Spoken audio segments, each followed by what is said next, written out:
Hello, अस्सलाम वालेकुम। मैं हूं doctor Mohammad Qasim Taimuri homeopathic clinic Haripur Pakistan से आपसे मुखातिब हूँ। आज हम बात करेंगे जी यूरेथ्रल स्ट्रक्चर के ऊपर।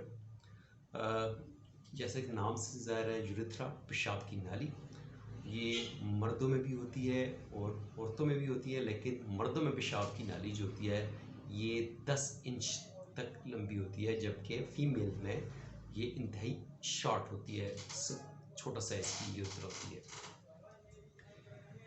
पेशाब की नाली जो होती है इसके अंदर मेरे पास कोई एग्जैक्ट मॉडल नहीं है, लेकिन मैं आपको समझाने के लिए मैं आपको बताता हूँ कि ये आपका मसाना है, ठीक है, यूरिन ब्लैडर है। इसके नीचे जो है मैं आपको पेंसिल से बताता हूँ कि यहाँ पे आपका प्रोस्टेट ग्लैंड है और प्रोस्टेट ग्लैंड से आगे जो है ये यूरेथ्रा है। बेसिकली जो ब्लैडर के नीचे का जो 3 सेंटीमीटर का जो हिस्सा होता है पोस्टीरियर यूरेथ्रा होता है।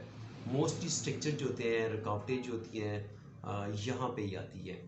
इसके ये प्रोस्टेटिक यूरेथ्रा है, उसके बाद जो है ये पेनाइल यूरेथ्रा आ जाती है।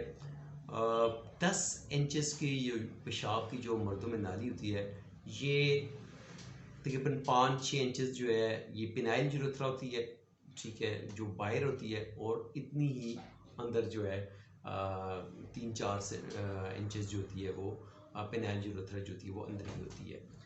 और मोस्टली होता क्या है कि मर्दों में जो पेशाब की नाली के अंदर जो रुकावट आ जाती है, जो पेशाब की नाली तंग हो जाती है, पिचक जाती है, इसकी वजह एक तो ये है इंजरी, चोट लग जाना किसी एक्सीडेंट में, ठीक है।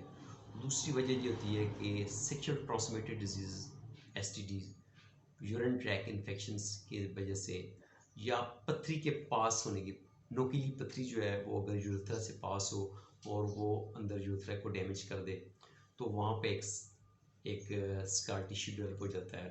या किसी सर्जिकल प्रोसीजर के लिए प्रोस्टेटिक सर्जरी, प्रोस्टेट की सर्जरी के दौरान या कैथेटर पास करते हुए कोई अंदर इंजरी हो जाए तो उसकी वजह से अंदर जो लाइनिंग में जो एक ज़ख़म बनता है, इंजरी होती है, वहाँ पे स्कार टिश्यू डेवलप बनता है, और वो जो होती है ग्रोथ जो होती है वो अंदर पेशाब की नाली को तंग कर देती है, जिसकी वजह से जो है पेशाब रुक के आता है। पेशाब करते हुए दबाव का एहसास होता है, बेचैनी होती है, बड़ा ज़ोर लगाना पड़ता है, पेशाब रुक जाता है। तो इसकी सिम्टम बिल्कुल प्रोस्टेट की इन्फेक्शन जैसे, प्रोस्टेट का साइज़ बढ़ जाता है उस वक्त पेशाब की तकलीफ़ होती है, बिल्कुल ऐसे भी स्ट्रक्चर की भी सिम्टम्स ऐसी होती है। लेकिन स्ट्रक्चर में बाज़ दफ़ा जो है ब्लड आ सकता है, पीप आ सकती है, तो ये इसकी सिम्टम्स होती हैं। यूथ्रल स्ट्रक्चर जो है ये यूरेथ्रा के किसी के मकाम में भी हो सकता है, लेकिन इसका मोस्ट स्ट्रक्चर जो होता है ये अंदरूनी तौर पे ये ब्लड से नीचे के एरिए में होता है, प्रोस्टेट के आसपास होता है। लेकिन यही स्ट्रक्चर जो है ये यूरेथ्रा के एंड पे भी जो होता है ये हो सकता है। तो इसमें इसकी सिम्टम्स जो होती हैं आप देखते हैं, पेशाब की नाली जो होती है इसके मेल्स में 2 काम होते हैं। एक तो ये पेशाब को ख़राज करती है, दूसरा ये मनी के ख़राज भी यूरेथ्रा के ज़रिए होता है। तो अगर ये पेशाब की नाली में रुकावट है तो ये मनी के अखराज में भी रुकावट हो सकती है, पेनफुल हो सकती है, और पेशाब का अखराज भी पेनफुल हो सकता है, रुकावट के साथ हो सकता है, और इससे जो है पीछे मसाने के ऊपर जो है दबाव पड़ता है, और ये अगर पेशाब की रुकावट ज़्यादा हो तो ये पीछे गुर्दों को भी डैमेज कर सकती है। तो मेरे कहने का मतलब ये है कि जो यूरेथ्रल स्ट्रक्चर जो है ये ज़्यादातर किस वजह से होता है, ये अनट्रीटेड यूरिन ट्रैक इन्फेक्शन या सेक्सुअल ट्रांसमिटेड डिजीज़ की वजह से हो सकता है, या कोई चोट लग जाए अगर नीचे से यूरेथ्रा को, तो उसकी वजह से भी जो है ये स्ट्रक्चर जो है ये रुकावट जो है, पेशाब की नाली जो है तंग हो जाना, पिचक जाना, जो है रुकावट आ जाना उसकी वजह से हो सकती है। उससे अगर ये एंड पे अगर स्ट्रक्चर हो जिसमें बाद होता है कि 2 धार पेशाब का आ सकती है, पेशाब की स्ट्रीम जो होती है, जो धार होती है वो 2 धार हो सकती है। इसके अलावा जो है पेशाब कतरे कतरे आना, पेशाब के साथ खून का आना, पस का आना जो है ये भी इसकी सिम्टम्स में हो सकता है। इसकी दूसरी वजह मैंने आपको बताई, किसी सर्जिकल प्रोसीजर की कैमरा इंटर करने से अदर इंजरी हो सकती है, कैथेटर पास करने से अमूमी तौर पे इसकी इंजरी हो सकती है, और तीसरी वजह मैंने आपको बता दी है कि सेक्शुअल ट्रांसमिटेड डिजीज़ या यूरिन ट्रैक इन्फेक्शन और पथरी के अखराज के वक्त जो है अंदर अगर से यूथरस डैमेज हो जाए, छिल जाए, और तो उसकी वजह से अंदर जो है ये रुकावट आ सकती है। दूसरी चीज़ इसमें देखें कि ये स्ट्रक्चर जो होता है फीमेल स्किन के अंदर होता है, आ सकता है, उनके अंदर भी ये रुकावट पेशाब की नाली में आ सकती है, लेकिन ये बहुत ही कम केसेस में ऐसे होता है। दूसरी चीज़ इसमें देखें, इसकी जो सिम्टम्स होती हैं, मैंने आपको बताया कि इसमें क्या हो सकती हैं कि पेशाब की नाली जो अंदर से अगर डैमेज है तो इसमें ये हो सकता है जी कि ब्लड जो है आ सकता है, और सीमेन के साथ ब्लड आ सकता है। इसके साथ पेशाब की नाली में दर्द हो सकता है, पेशाब की नाली में जलन हो सकती है, स्ट्रीम जैसे आपको बताया इसकी धार जो है बहुत कम हो सकती है या आगे से 2 धार हो सकती है। उसके बाद जो है मैंने आपको बताया कि ये जो है रुकावट पेशाब का मुस्तकिल तौर पर रुक जाना भी हो सकता है। तो हमारे पास जो पेशेंट्स आते हैं उसमें बाज़ लोगों ने सर्जरी करवाई होती है, वो एक दफ़ा सर्जरी करते हैं, दूसरी दफ़ा जब उनको डॉक्टर सर्जरी रिकमेंड करते हैं तो उससे भी वो घबरा जाते हैं, क्योंकि सर्जरी के बाद भी जो है डॉक्टर जो है उसको नेल्टन करने की जो है उनको रिकमेंड करते हैं कि आप उसको 2-3 दिन बाद जो है आप उसको नेल्टन कर दिया करें पेशाब की रुकावट को दूर करने के लिए। तो पेशेंट जो होते हैं वो बार बार सर्जरी से घबरा जाते हैं, क्योंकि सर्जरी के बाद भी बाज़ दफ़ा जो है, बहुत दफ़ा देखा है कि उनकी जो सिम्टम्स होती हैं वो पहले जैसी उनकी सेहत बहाल नहीं होती है। तो होम्योपैथिक ट्रीटमेंट में ये है कि हमारे पास कुछ मेडिसिन ऐसी हैं जो पेशाब की नाली के अंदर अगर रुकावट बन जाए, गोश्त की ग्रोथ हो जाए, स्कार टिश्यू की ग्रोथ हो जाए, तो वो उस रुकावट को दूर करती हैं। सर्जरी के बाद भी मेडिसिन अच्छी काम करती हैं। प्रोस्टेट की इन्फेक्शन के अंदर प्रोस्टेट का साइज़ का बढ़ जाना, प्रोस्टेट सर्जरी के बाद जो है स्ट्रक्चर्स का आ जाना, उस पर भी होम्योपैथिक मेडिसिन जो हैं बहुत अच्छा काम करती हैं।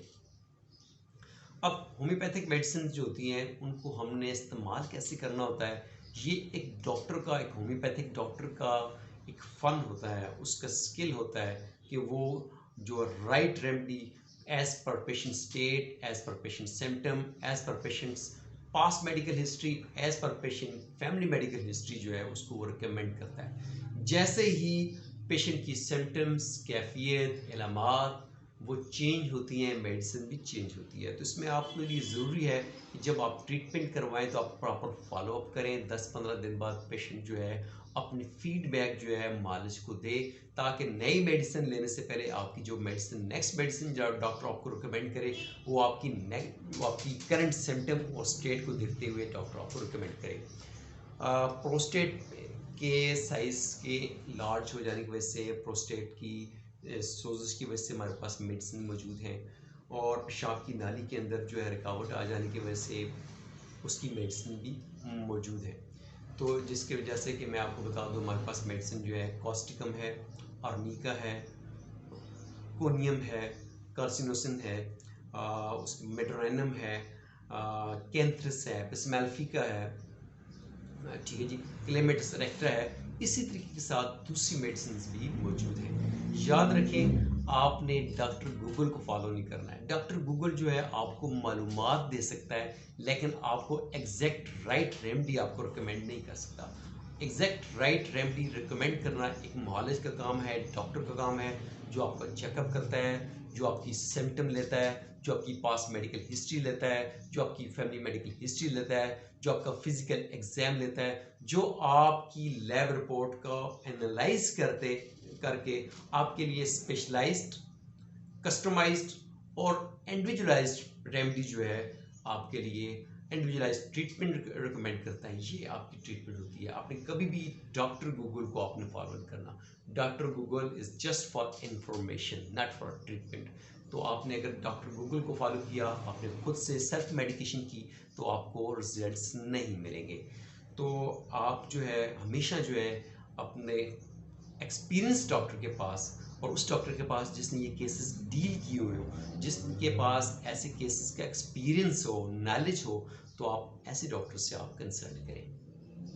होम्योपैथी में जैसे मैंने आपको बताया, ये जो 10-12 मेडिसिन हैं बहुत अच्छा काम करती हैं, लेकिन इन मेडिसिन को इस्तेमाल कराना भी एक डॉक्टर का आर्ट होता है, क्योंकि एक मेडिसिन डिफरेंट पोटेंसीज में अवेलेबल होती है, हमारे टिंचर में भी अवेलेबल होती है, लो पोटेंसी और हाई पोटेंसी में भी अवेलेबल होती है।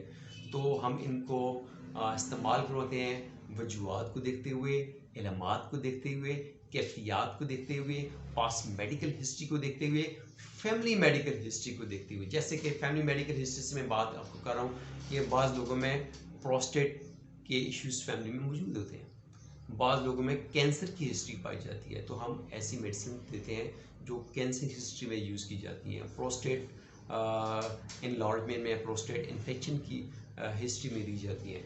इसी के साथ साथ जो है urine track infection, sexual transmitted disease जो होती हैं उनमें स्पेसिफिक, जैसे थूजा मेडिसिन है हमारी, बड़ी अच्छी मेडिसिन हम रिकमेंड करते हैं, कोनियम हम रिकमेंड करते हैं, कॉस्टिकम हम रिकमेंड करते हैं।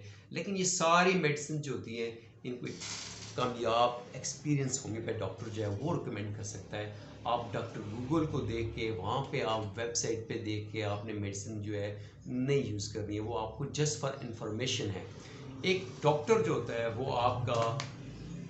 आपको देखता है, आपका मुशाहिदा करता है, आपकी इलामात लेता है, आपकी कैफियत का एनालाइज करता है, आपकी मेडिकल रिपोर्ट्स को देख के एनालाइज करके आपको जो ट्रीटमेंट देता है वो आपकी ट्रीटमेंट होती है, वो आपकी इंडिविजुअलाइज ट्रीटमेंट होती है, वो आपकी स्पेशलाइज ट्रीटमेंट होती है, वो आपकी कस्टमाइज ट्रीटमेंट होती है।